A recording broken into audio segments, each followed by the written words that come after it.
ప్రారంభించాడు. అప్పుడు అమ్మ నీవు కుమారుని గంటావు అంటే చాలా ఏం చేసినాడు తెలుసా? నవ్విందంట. నవ్వొచ్చింది ఆమె. ఎవరన్నా నవ్వుతారయ్యా? ఈ 90 సంవత్సరాల వయసులో ఉడికిపోయిన శరీరం అంతా కూడా చాతగాని కాదని, ఈ 90 సంవత్సరాల వయసులో నేను పిల్లల్ని ఎలా కనగలను అని ఆమె నవ్వుతే, ఆ నవ్వుకు పుట్టినటువంటి కుమారుడే ఇస్సాకు. ఇస్సాక్ అనే మాటకు అర్థం ఏంటంటే నవ్వుతా. ఆ నవ్వుటాన్ని ఎందుకు పేరెట్టిందంటే తల్లి ఆ సమయంలో నవ్వింది కాబట్టి ఆ పేరును ఇస్సాకు పెట్టవలసి వచ్చింది. దేవుడు ఇస్సాకుని ఎలా ఇచ్చాడు తెలుసా? వాగ్దానం చేయించాడు.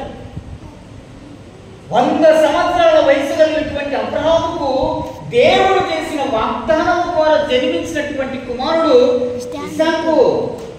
దేవుని యొక్క వాగ్దానం చేత పుట్టినటువంటి కుమారుడిని దేవుడు ఎన్నడూ కూడా విడిచిపెట్టాడు.